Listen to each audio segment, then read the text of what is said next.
पुनर्जन्म की एक सत्य घटना आप सुने। ये घटना कलकत्ते की है।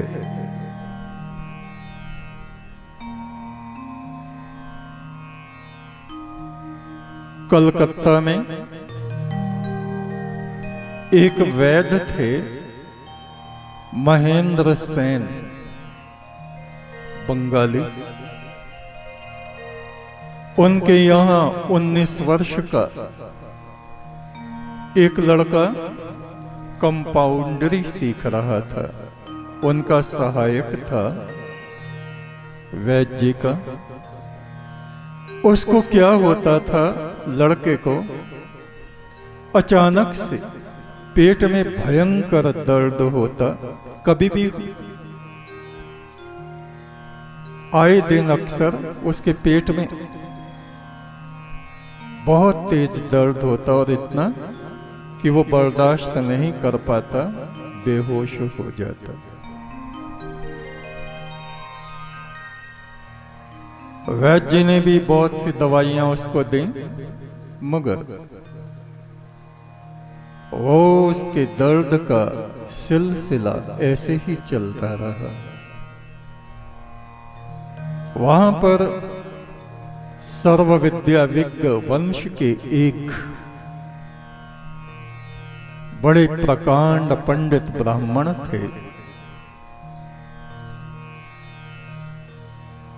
उन्होंने उस लड़के की हालत देखी तो उनके हृदय में बड़ी करुणा पैदा हुई। वे आध्यात्मिक पुरुष थे, तंत्र मंत्र का उनको ज्ञान था।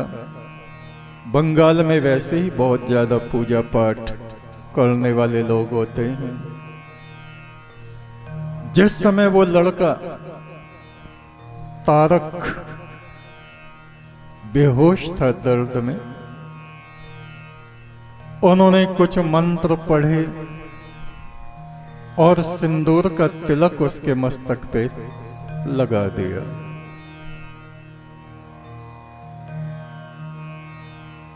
तिलक लगाते ही उस लड़के के भीतर से घुड़ घुड़ की आवाज आने लगी और वो गरज उठा, इसे 7 जन्म का शाप है। 7 जन्म तक इसको ये पीड़ा भोगनी ही भोगनी है। इसने अपने पिछले एक जन्म में अपनी मां का अपमान किया था, उसके लात मारी थी और इसकी मां भी ऐसी ही थी। इसकी मां ने क्रोध में आके अपने पति के लात मारी। दोनों को 7 जन्म तक दुख, पीड़ा, अभिशाप भोगना है। इनके 4 जन्म तो बीत चुके हैं।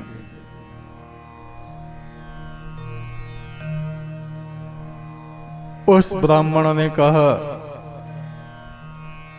इस लड़के की पीड़ा का कोई उपाय बताइए।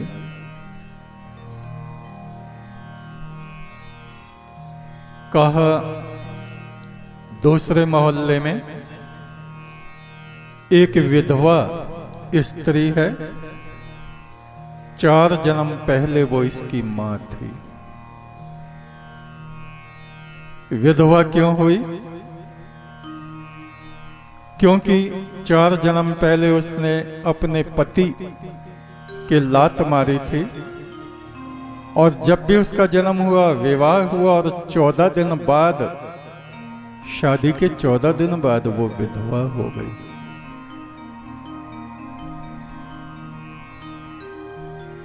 वो इस तरह से दुख भोग रही। उसका भी 4था जन्म है, इस लड़के का भी 4था जन्म है। ना ये जानता है ना वो जानती है।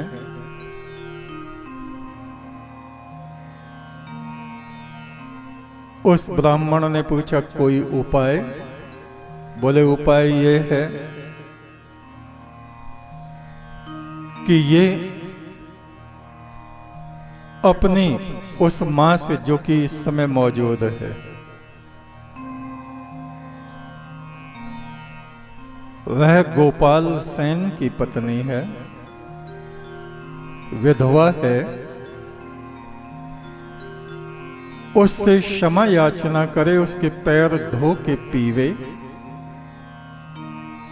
तो जब जब ये पैर धो के पिएगा और उसका बचा हुआ भोजन ग्रहण करेगा तो ये पीड़ा, पेट दर्द इसका ठीक हो जाएगा, किंतु हमेशा के लिए ठीक नहीं होगा, फिर से दर्द उठेगा। और उस विधवा के लिए कि उसके लिए कोई नहीं, उसके तो अभी 4 जन्म बीते हैं, 3 जन्म और उसको लेने हैं और वो विधवा ऐसे ही बनेगी। और ये भी कष्ट पाता रहेगा, इनको 7 जन्मों तक ये कष्ट भोगना ही भोगना है। मनुष्य जैसी कर्म करता है उसके भोग को दुख के रूप में उसे भोगना ही पड़ता है। कर्मों को भोगे बिना उनका भोग समाप्त नहीं होता। तो ये तारक नामक उस युवक के पिछले जन्म का दृष्टांत हमने आपको सुनाया। इस पुनर्जन्म को कहने से या और भी जितने पुनर्जन्म हैं जिन पर हम शोध कर रहे हैं, इनको बताने से यही उद्देश्य है कि हम अपने वर्तमान जीवन में सावधान होकर कर्म करें, क्रोध के वशीभूत ना हो, अभिमान ना करें, किसी का अपमान ना करें, पूज्य पुरुषों का अपमान ना करें, माता पिता गुरु, अपने साथियों को पीड़ा ना पहुंचाएं,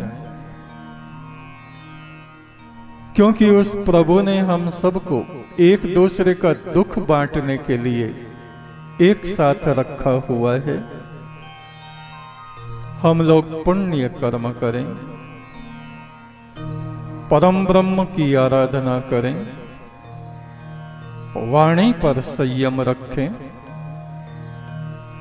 मौन रहें, कम से कम बोलें, दूसरों के कार्य में हस्तक्षेप ना करें। आपका जो कार्य है आप अच्छी तरह उसे करें, दूसरे जो कार्य कर रहे हैं वो अपने काम को ठीक प्रकार से करें, किसी को विघ्न बाधा ना पहुंचाएं, किसी को तकलीफ ना पहुंचाएं। शुभमस्तु, शुभमस्तु। एक तू सच्चा, तेरा नाम सच्चा।